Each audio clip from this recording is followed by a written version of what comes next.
नमस्कार, आदाब। मैं शरियात सिर, स्वागत है आपका सियासत टीवी के साउथ इंडिया एक्सप्रेस में। अब देखते हैं मुख्य समाचार। बिहार एमएलसी की कविता ने कहा कि तेलंगाना हो या आंध्र प्रदेश, अल्पसंख्यक लबांडा जनजाति के व्यक्ति को हमेशा प्रतिनिधित्व दिया जाता है, लेकिन इतिहास में पहली बार जनजाति के किसी भी व्यक्ति को कैबिनेट में प्रतिनिधित्व नहीं दिया गया है। हमने राज्य सरकार से लबांडा जनजाति के एक सदस्य को कैबिनेट में शामिल करने के लिए कहा है। कल्चर पे बहुत प्राउड महसूस करते हैं, क्योंकि तेलंगाना एक गुलदस्ता के जैसा है। सभी लोगों को लेके साथ में चलने की हमारी एक बहुत पुराना कल्चर है। तेलंगाना हो या आंध्र प्रदेश हो, हमेशा कैबिनेट में एक माइनॉरिटी को जगह दिया गया है और एक एसटी लंबाड़ा जो ट्राइब होता है उनको हमेशा से ही एक जगह दी जाती थी। लेकिन आज ये गवर्नमेंट में पहली बार है हिस्ट्री में एक भी माइनॉरिटी मेंबर नहीं है, एक भी एसटी लंबाड़ा मेंबर नहीं है। It is an unfortunate development. तो हमने आज गवर्नमेंट से ये डिमांड किया है कि आप जल्द से जल्द माइनॉरिटी मेंबर को आप कैबिनेट में इंक्लूड कीजिए, एसटी लंबाड़ा इसको इंक्लूड कीजिए, क्योंकि तेलंगाना एक ऐसा कल्चरली मेल्टिंग पॉट है। सारे लोगों को साथ में लेके चलने का कल्चर यहाँ पे है। जब अगर माइनॉरिटी या एसटी लंबाड़ा कोई होता नहीं है तो उनको लगता है कि हमारा रिप्रेजेंटेशन नहीं है, तो ये सोसाइटी के लिए अच्छा नहीं है, तेलंगाना के डेवलपमेंट। भाजपा मुद्दे पर आंध्र प्रदेश के डिप्टी सीएम पवन कल्याण के बयान पर बोलते हुए भाजपा प्रवक्ता रचना रेड्डी ने कहा कि कल्याण ने स्पष्ट कर दिया कि हमें छात्रों और युवा बच्चों के लिए कई भाषाओं को बढ़ावा देने की आवश्यकता है, और ये भी सवाल है कि तमिलनाडु में ये असुरक्षा क्यों है जो किसी अन्य राज्य में नहीं है। हमारे स्कूलों में हमेशा से त्रिभाषा प्रणाली लागू थी। तमिलनाडु को ये क्यों ठीक लगता है कि बच्चों को फ्रेंच और जर्मन जैसी विदेशी भाषाओं में तैयार किया जाए, हिंदी में नहीं? क्या उन्हें लगता है कि वो एक अलग राज्य है? एमआईएम के अध्यक्ष असदुद्दीन ओवैसी ने मुसलमानों के खिलाफ शक्तियों के मनमाने इस्तेमाल की बढ़ती घटनाओं का आरोप लगाते हुए कहा कि सम्मान और गरिमा संविधान में दिए गए मौलिक अधिकार हैं। ओवैसी ने यहां एक जनसभा को संबोधित करते हुए महाराष्ट्र में एक मस्जिद पर हमले और भाजपा नेता शुभेंदु अधिकारी की टिप्पणी का जिक्र करते हुए कहा, भारतीय जनता पार्टी के नेता शुभेंदु अधिकारी ने एक बयान में कहा था कि अगर भाजपा सत्ता में आई तो टीएमसी के मुस्लिम विधायकों को पश्चिम बंगाल विधानसभा से बाहर कर दिया जाएगा।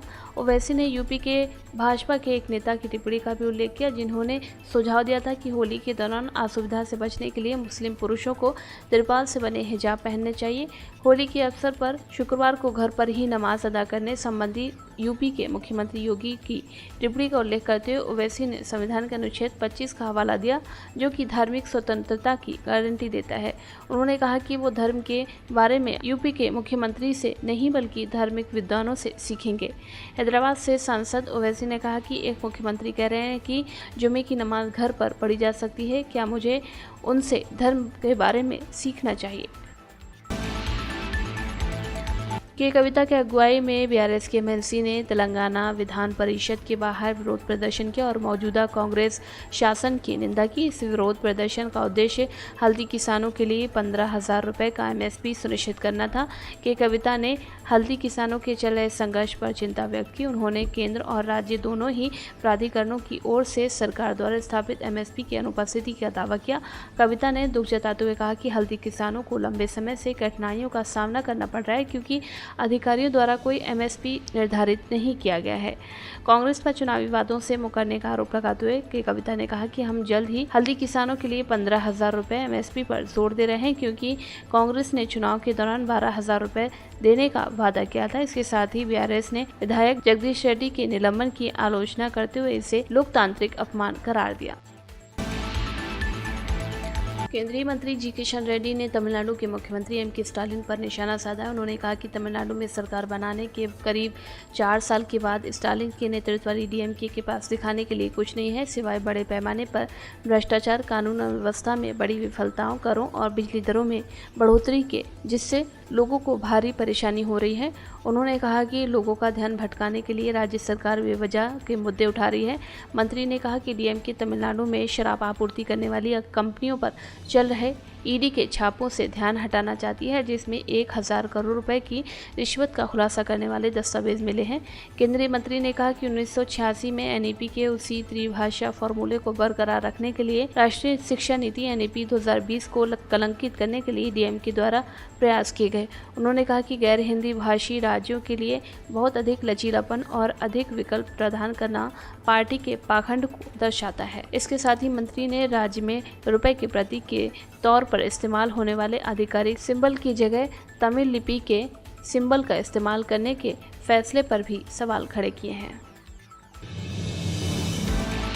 बीआरएस के सदस्यों ने विधानसभा में राज्यपाल जिष्णुदेव वर्मा के भाषण पर मुख्यमंत्री रेवंत रेड्डी के जवाब का बहिष्कार किया और बीआरएस सुप्रीमो के चंद्रशेखर राव के खिलाफ मुख्यमंत्री की आपत्तिजनक टिप्पणियों का विरोध किया।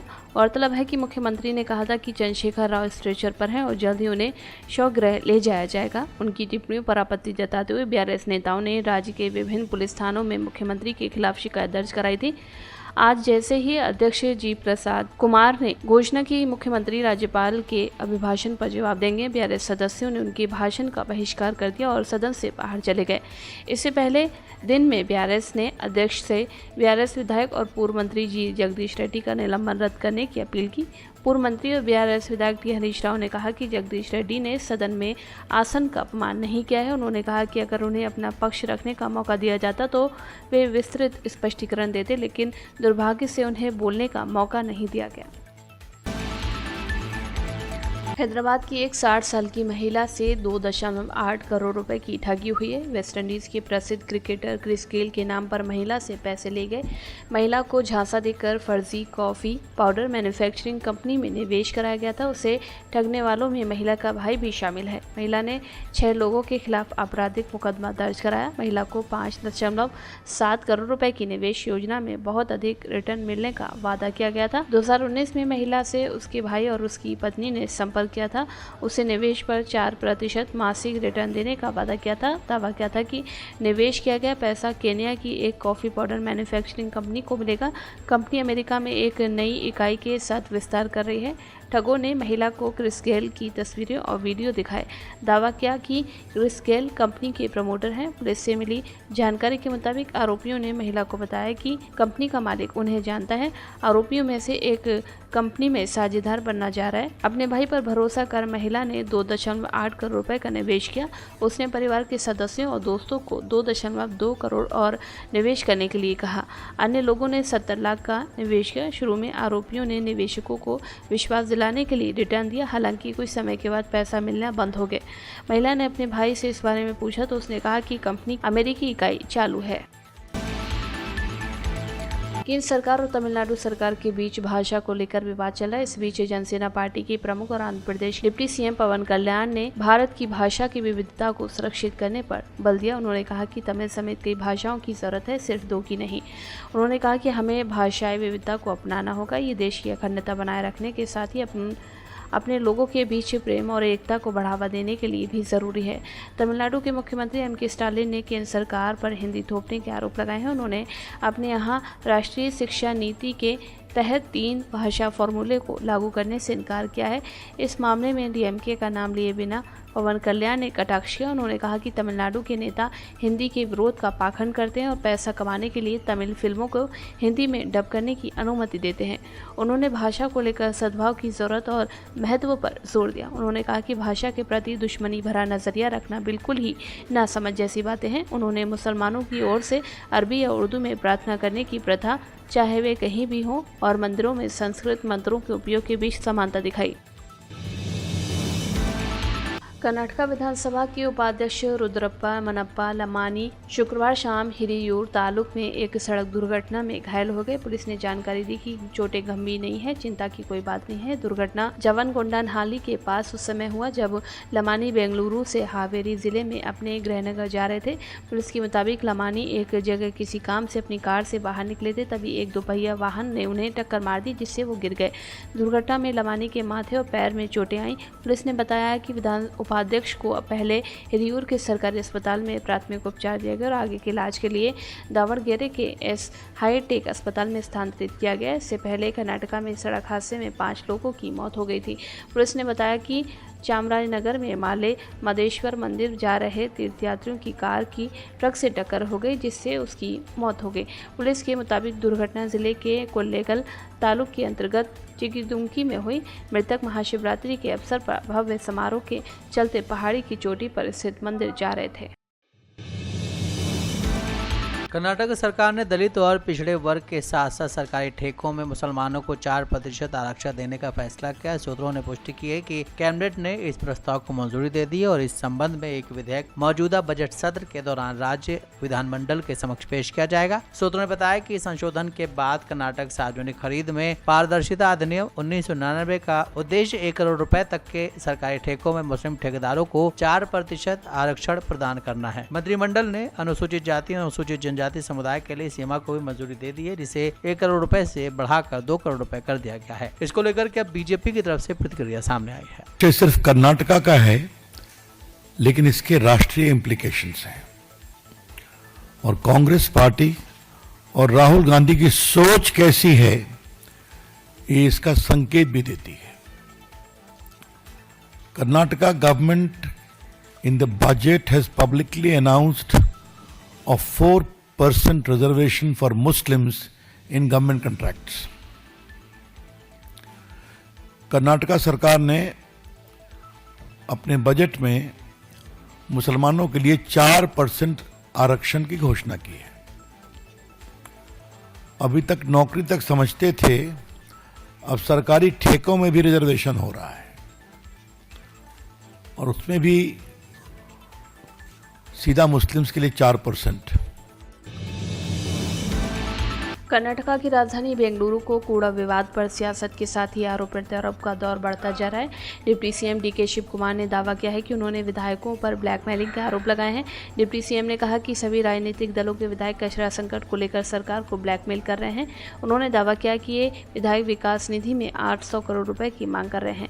इन आरोपों पर शिव कुमार ने किसी भी विधायक का नाम नहीं लिया। कूड़े के मुद्दे पर विधान पार्षद एम नागराजू ने कहा कि कचरा निस्तारण सुविधाओं की कमी के कारण कई कचरा परिवहन वाहन सड़कों पर फंसे हुए हैं। उन्होंने शहर में कचरा साफ न होने पर चिंता जताई। नागराजू के सवालों पर डिप्टी सीएम ने जवाब देते हुए आरोप लगाया कि शहर के ठोस अपशिष्ट प्रबंधन को नियंत्रित करने वाला एक बड़ा माफिया है। कचरा निस्तारण ठेकेदारों ने एक गिरोह बना लिया है और मानक दरों में 85% अधिक कीमत लगाई है। अब उन्होंने हमें कार्रवाई करने से रोकने के लिए अदालत का दरवाजा खटखटाया है। Deputy CM D K Shiv Kumar ने कचरे के मुद्दे पर विधायकों पर ब्लैकमेल करने का आरोप लगाया है।